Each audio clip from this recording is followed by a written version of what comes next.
Vamos a continuar ahora con la unidad número 4, introducción al análisis volumétrico.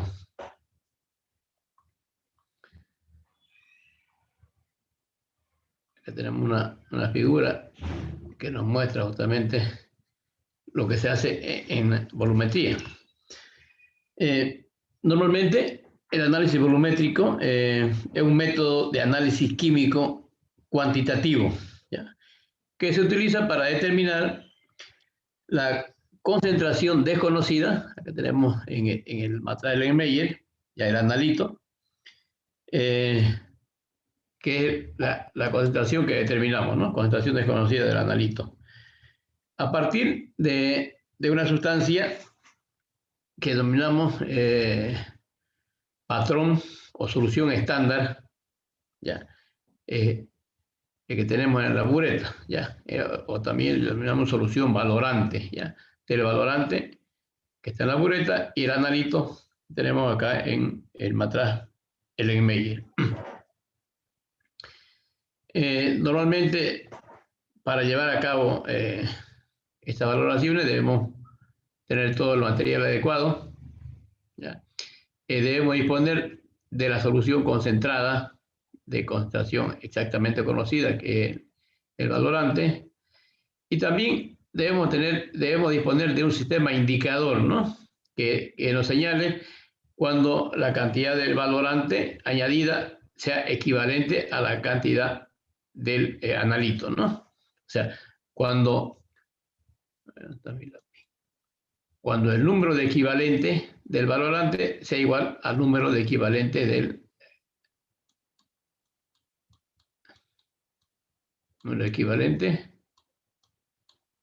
valorante sea igual al número de equivalente del analito. Bueno, analito. En este caso, bueno, habíamos colocado acá al valorante A, vamos a colocar entonces equivalente de A y aquí equivalente de B, ¿no? O sea, en ese momento se termina la reacción, es cuando se llega al punto de equilibrio, ¿ya?, al punto de equivalencia. Número equivalente. Nosotros sabemos que la normalidad es igual al número de equivalente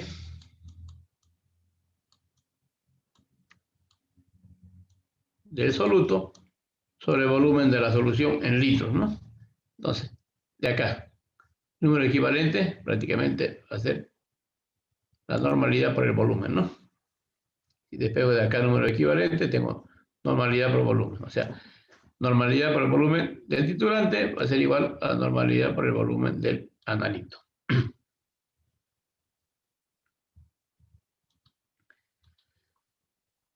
A ver, vamos a acá una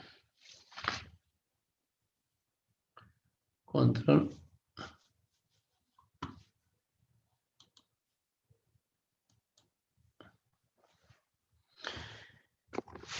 Más o menos este cuadrito para que expliquemos todo el proceso. O sea, en una valoración lo que tenemos es el analito, que es la sustancia objeto del análisis, ¿no?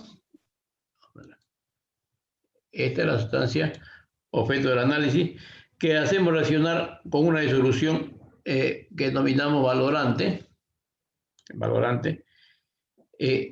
Y habíamos indicado que debe ser esta de concentración exactamente conocida. Cuando la reacción termina, ya, o sea, cuando se agota el analito, se obtiene lo que llamamos el punto de equivalencia. Tenemos el punto de equivalencia, ¿ya? El punto de equivalencia, o sea, en este punto, el analito y el valorante reaccionan completamente. O sea, y cuando el número de equivalentes del analito es igual que el número de equivalencia del valorante, ¿no? Pero cuando nosotros paramos la valoración, ¿ya? O sea, cuando paramos la valoración, lo que determinamos es el punto final, ¿ya? El punto final. La diferencia entre el punto de equivalencia a ver, vamos a ver mi mouse.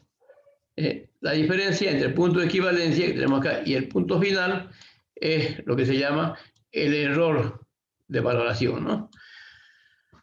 O sea, teóricamente, estos dos puntos deberían ser iguales. ¿Ya? Deberían ser iguales. Pero debido a algunos problemas que se presentan para detectar el punto final, digamos, en la reacción química, o sea, es que existen diferencias entre ambos, ¿no? Desde el punto este es un punto teórico, ¿ya? Y ese es el punto que nosotros determinamos cuando hacemos la evaluación práctica, ¿ya? Cuando estamos, a ver, vamos a ver esto.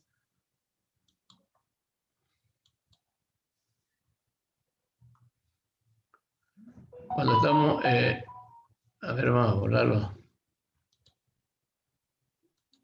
Ahora, decía, cuando estamos haciendo la valoración, acá habíamos indicado nosotros anteriormente que necesitamos un indicador, ¿ya?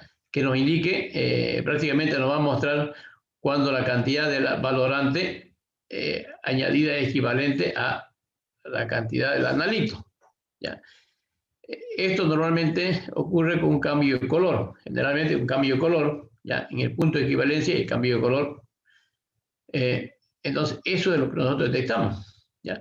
Cuando estamos haciendo la valoración, inicialmente vamos agregando el valorante a la solución. Como acá tenemos un indicador, en este caso, fíjense, acá estamos mostrando una solución azul claro, ¿ya? Nuestro indicador prácticamente, ya cuando el punto de equivalencia, la solución final va a cambiar a rojo, ¿va? O a rosado. Entonces, cuando esto ocurre, ¿ya? Cuando cambia a rosado, nosotros paramos la valoración. Acá tenemos la llavecita con una mano, tenemos la llave y con la otra mano generalmente tenemos el bataje de Meyer que vamos agitando continuamente, ¿no? Entonces, cuando paramos la valoración, lo que nosotros determinamos, le decía, es el punto final. El punto de equivalencia es un punto teórico, ¿ya? Teóricamente debería ser igual, le decía, el punto final, pero existe nomás la diferencia entre el punto final y el punto de equivalencia, por, le decía, problemas que existen al detectar o para detectar el punto final de la reacción, ¿no? Debido a eso hay la diferencia. A ver, vamos.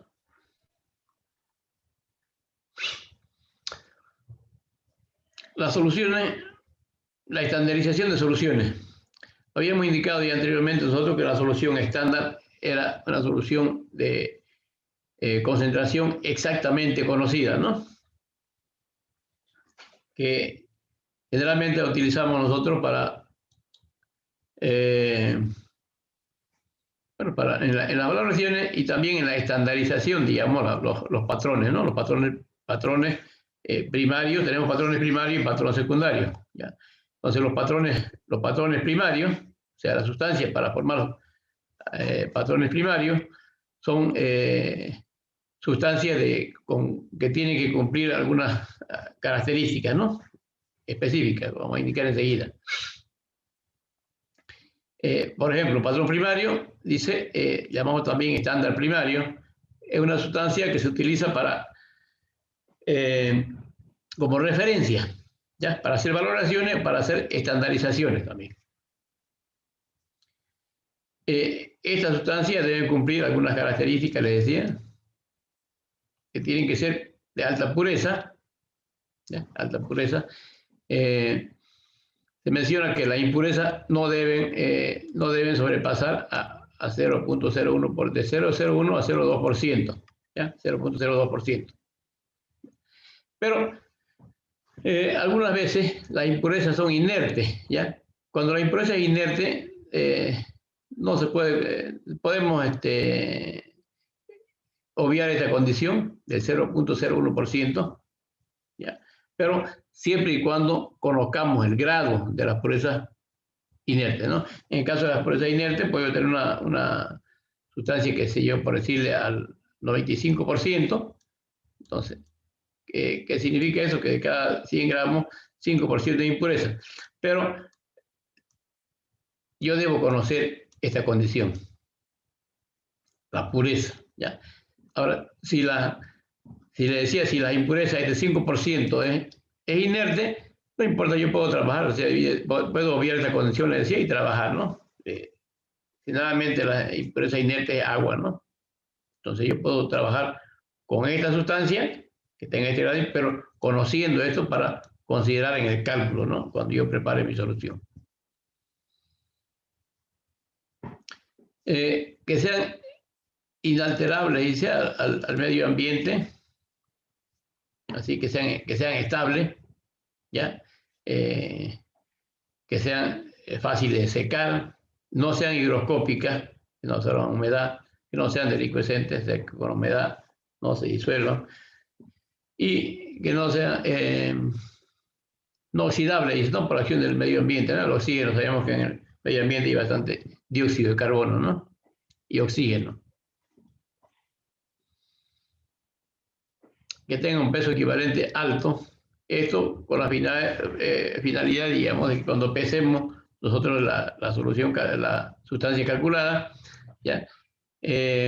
No sean cantidades muy pequeñas, ¿no? Para evitar el error en la pesada.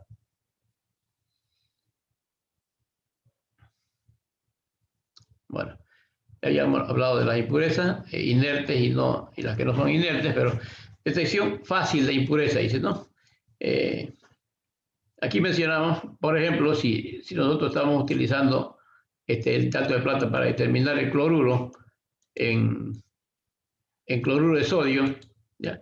Por ejemplo, en cloruro de sodio, entonces, si esta sustancia tiene impurezas que están relacionadas con el cloruro de potasio, entonces interfieren, ¿no? En mi cálculo, interfieren.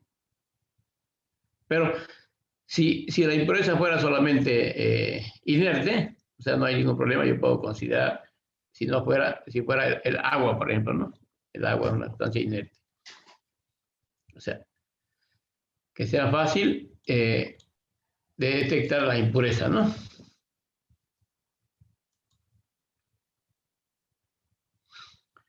El patrón secundario son también sustancias estables, ¿ya?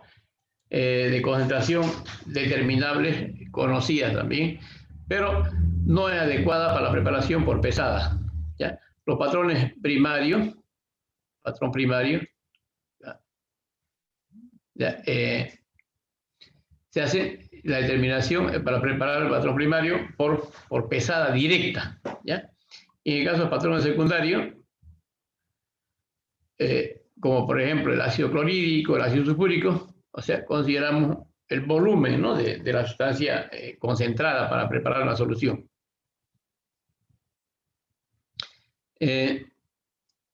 Acá estamos mostrando cómo preparar una disolución, digamos, a partir de patrones primarios. ¿Ya? Habíamos indicado que los patrones primarios se preparan por pesada directa, o sea, sustancia sólida, ¿ya? Previa preparación de la sustancia, o sea, nosotros pesamos en una balanza analítica, pesamos la cantidad previo cálculo para preparar la solución, ¿ya? Se disuelve. Ese es el método de preparación de soluciones, ¿no? Ustedes lo manejan. En el primer laboratorio justamente se hizo la preparación de soluciones. Nuestra sustancia sólida, por ejemplo, si lo trituramos, si podemos, antes de disolver, disolvemos un vaso de precipitado, ¿ya? Luego trasvasamos a un matraz volumétrico, ¿ya? Que tenga el volumen de la solución que estamos preparando. Enjuagamos el vaso de precipitado una, dos, hasta tres veces y agregamos el agua acá, ¿no? Luego adicionamos más agua hasta completar el volumen que estamos buscando, ¿no? O sea, hasta llegar al aforo. Hasta llegar al aforo. Ya. Se agita y luego se etiqueta y se guarda, ¿no? Tenemos la preparación de cómo preparar una solución, o sea, el método prácticamente estamos mostrando ahí.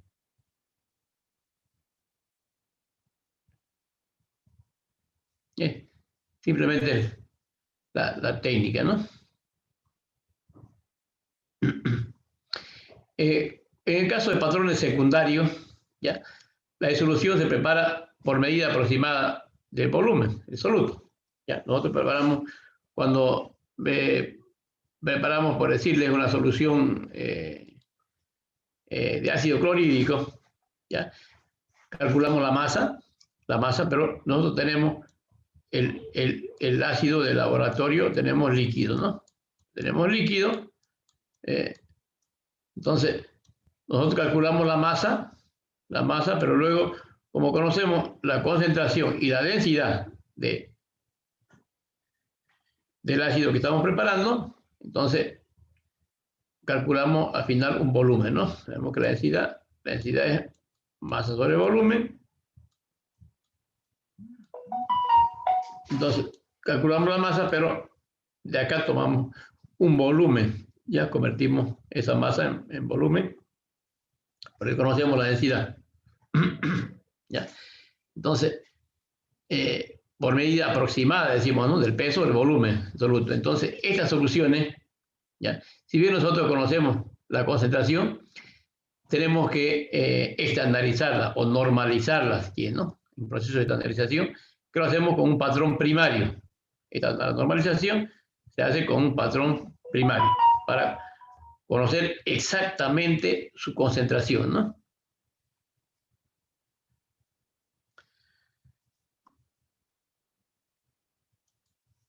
Que es prácticamente la diferencia entre un patrón primario y un patrón secundario, ¿no? Las características de las reacciones para empleo en volumetría, ¿ya? Pocas reacciones son las que se utilizan en volumetría, puesto que deben cumplir algunas condiciones, ¿no? Por ejemplo, la reacción tiene que ser estequiométrica, es decir, que la reacción debe ocurrir de acuerdo a una ecuación química definida, ¿ya? Los productos de la reacción también tienen que ser definidos, conocidos, que sean estables además, ¿no? Por ejemplo, hablamos de la reacción del cloruro de sodio con el nitrato de plata, ¿ya? En la determinación de cloruro, por ejemplo, cloruro de sodio más nitrato de plata, el producto es cloruro de plata, o sea, conocido, el producto tiene que ser conocido, ¿ya? Bueno, más el nitrato de sodio, ¿no? O sea, esto es lo que nosotros vamos a calcular, o sea, que tenga, la reacción tenga productos conocidos, ¿ya? Y además que sean, que sean estables, digamos, ¿no? Que no se alteren fácilmente por las condiciones del medio, que no se produzcan reacciones secundarias. Constante de equilibrio favorable, ¿ya? Que la constante de equilibrio sea elevada para que la reacción comience y termine, ¿no? O sea, comience hasta que complete, finalmente se complete. O sea, constante alta, ¿no? Que sea rápida, ¿ya? Fundamentalmente, la reacción que se complete antes de que cada nueva adición del reactivo, ¿no? Cuando estamos nosotros adicionando a ver, tenemos aquí cuando estamos adicionando el valorante, adicionamos un chorrito de valorante acá, ¿ya? Entonces, antes que yo adicione el próximo chorrito, antes que abra nuevamente la llavecita esta, ya acá el analito debe haber consumido completamente al valorante. O sea, que la reacción, por eso dice que la reacción sea rápida, ¿no? Porque si la reacción es lenta, fíjense, antes de que y cuando yo agregue el próximo volumen del valorante, ya se va a ir acumulando. Si no completamente se va acumulando acá, ¿no? Y cuando aparezca el punto final va a ser completamente erróneo, ¿no?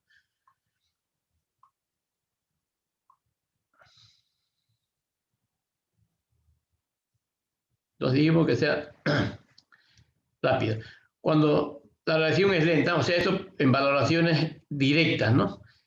Cuando las reacciones son lentas, ya, se recurre a otro tipo de valoración, llamamos valoración por retroceso. Ya lo vamos a explicar más adelante, qué consiste la valoración por retroceso.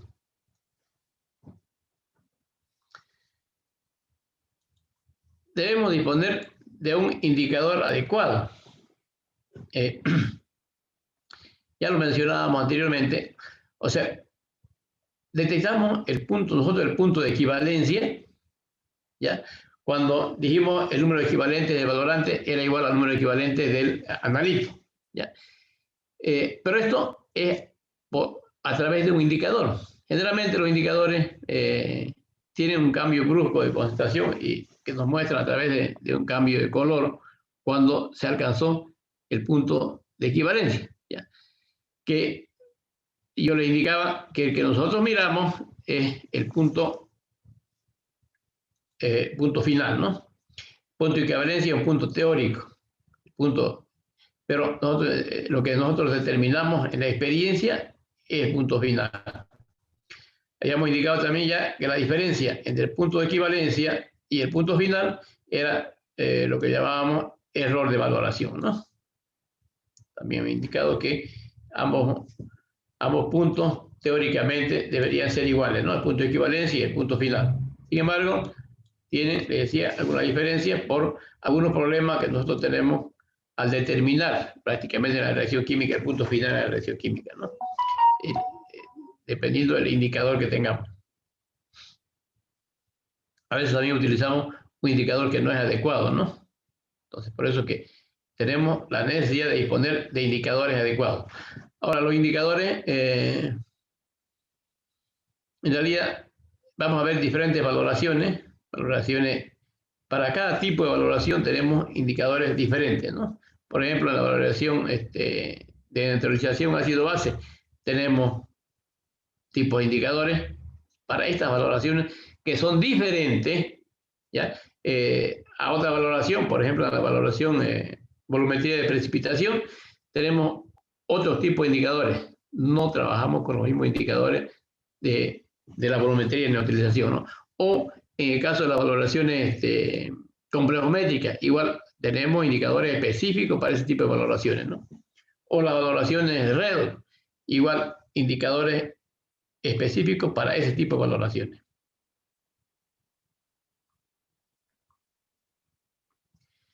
Tenemos acá un sistema de indicadores del punto final.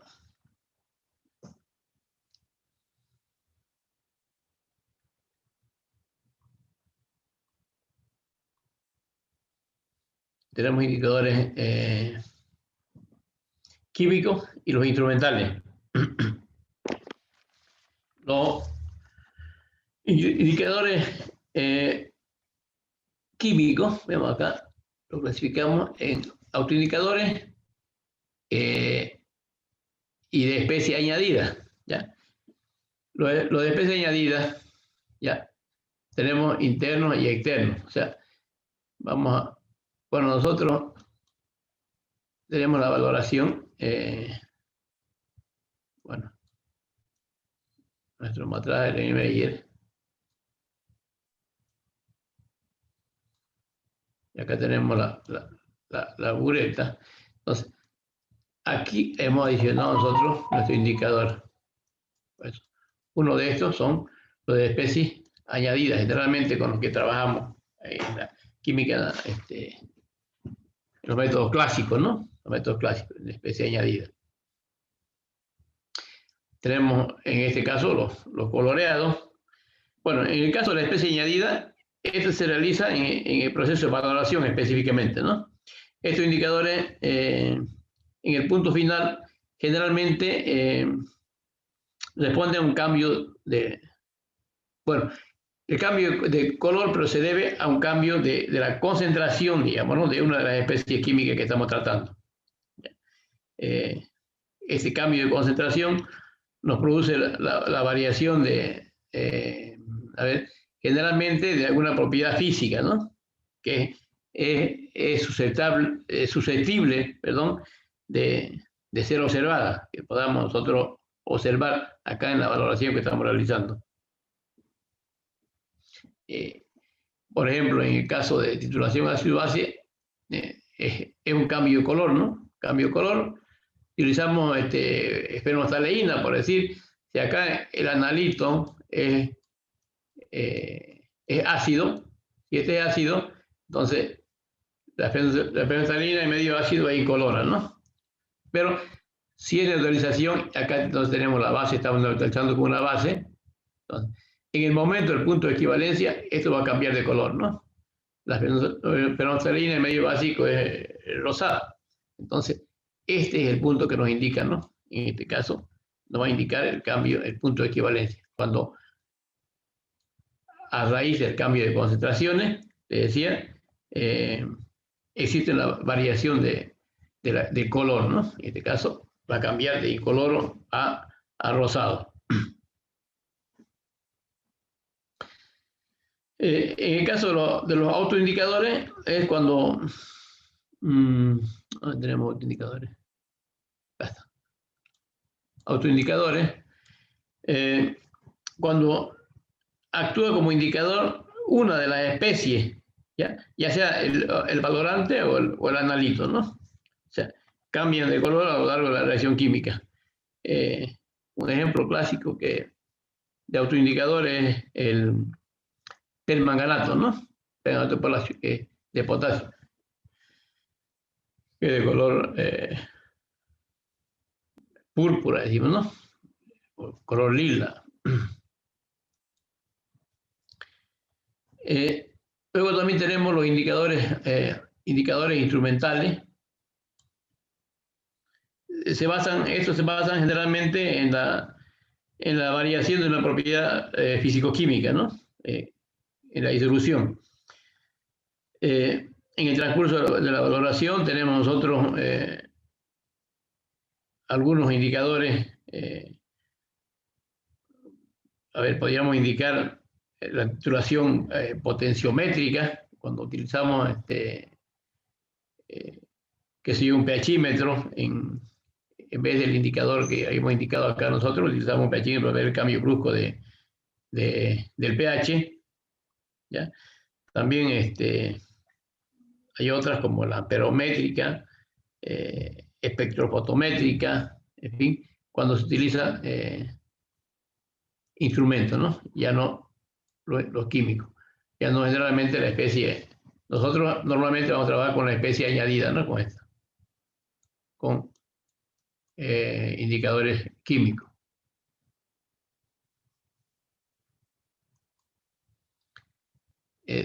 Todo lo que yo les mencionaba está indicado aquí, ¿no?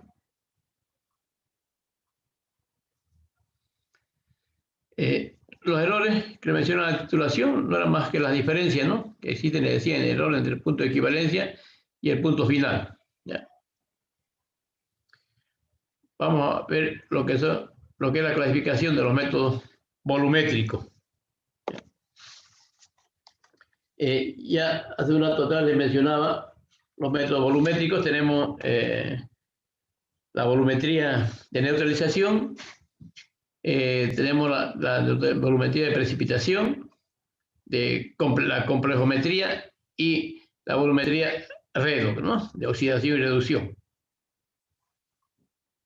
Aquí tenemos clasificado como método basado en la combinación de iones o moléculas y lo basado en la formación de especies poco solubles. ¿Ya? Y entre eso tenemos la de precipitación. Bueno, métodos de precipitación son los que están basados en la formación de especies poco solubles. Generalmente, en los métodos, en la volumetría de neutralización, es un método que nos permite conocer la concentración desconocida, por ejemplo, de una base a partir de un ácido de concentración conocida o viceversa, ¿no? Cuando tenemos nosotros en el proceso de titulación, a ver, tenemos nuestro...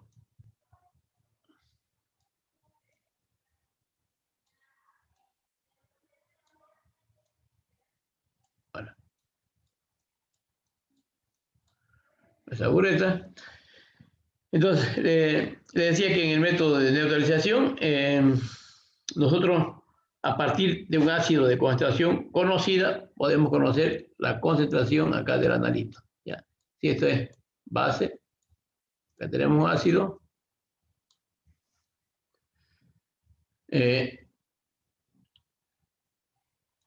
Concentración. La concentración, le decía, vamos a determinar del analito.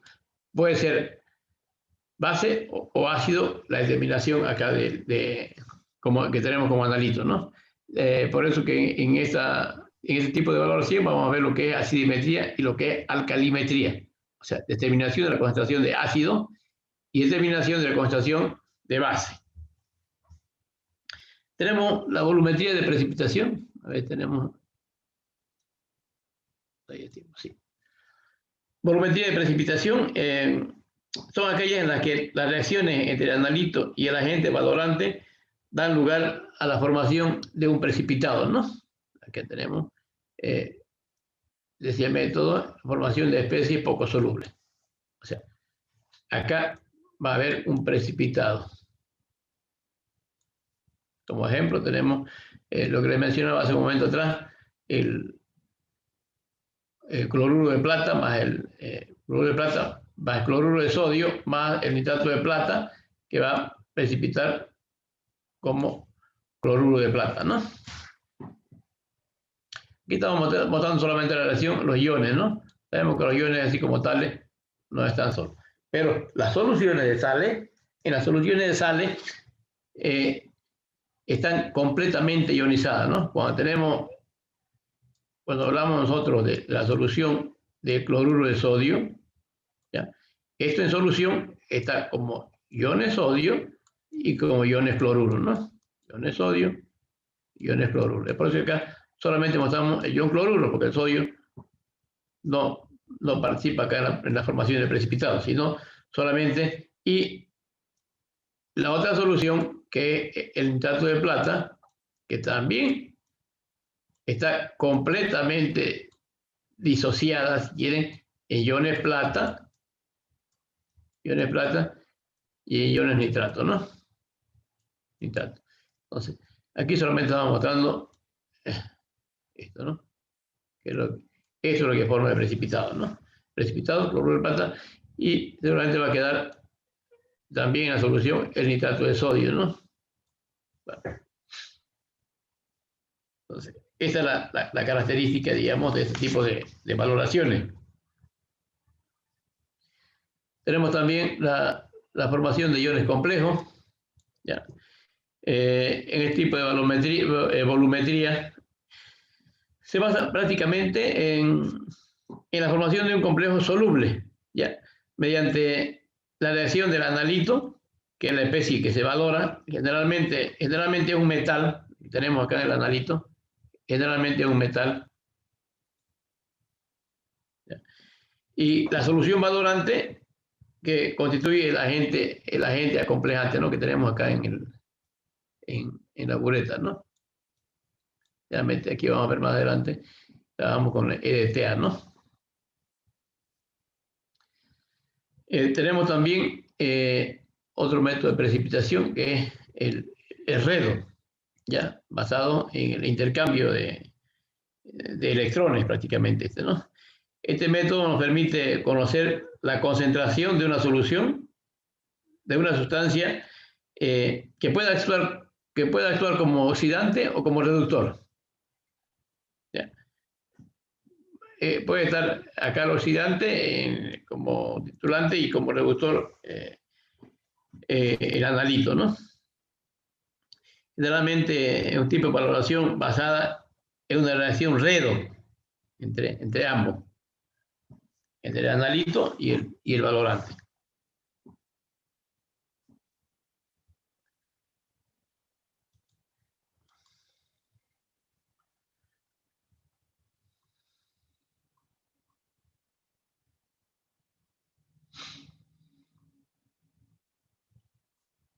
Bueno, vamos a ver los diferentes tipos de volumetría en lo que hace a las valoraciones, ¿ya? Vamos a ver acá valoraciones directas, valoraciones indirectas, valoraciones por retroceso, como habíamos mencionado ya anteriormente, cuando la reacción era lenta, ¿ya? Y tenemos las valoraciones por desplazamiento también, de 4 tipos de valoraciones que las que se realizan en los diferentes tipos de evaluaciones que vamos a ver posteriormente, de neutralización, de precipitación, complejometría y redo, ¿no? Bueno, por esta clase vamos a concluir acá. ¿Ya? Tengo que atender una emergencia enseguida nomás, así que vamos por favor a quedar acá nomás, no vamos a entrar nuevamente. Continuamos el día miércoles, y el día miércoles vamos a entrar directamente a ver los tipos de valoraciones, ¿no? Directa, indirecta, por retroceso, y luego hacer ejemplos, porque ya no nos queda más. Algunos ejemplitos, y concluimos con la unidad. Ya, esta es la introducción al análisis volumétrico. Generalmente lo que vamos a hacer en las próximas volumetrías, ¿ya? Y cuando veamos los diferentes tipos de valoraciones, vamos a hacer las diferentes volumetrías, algunas veces directo, otras veces por retroceso, ya, otras veces por desplazamiento. Así que acá vemos la parte, prácticamente la parte teórica, y después ya hacemos la aplicación.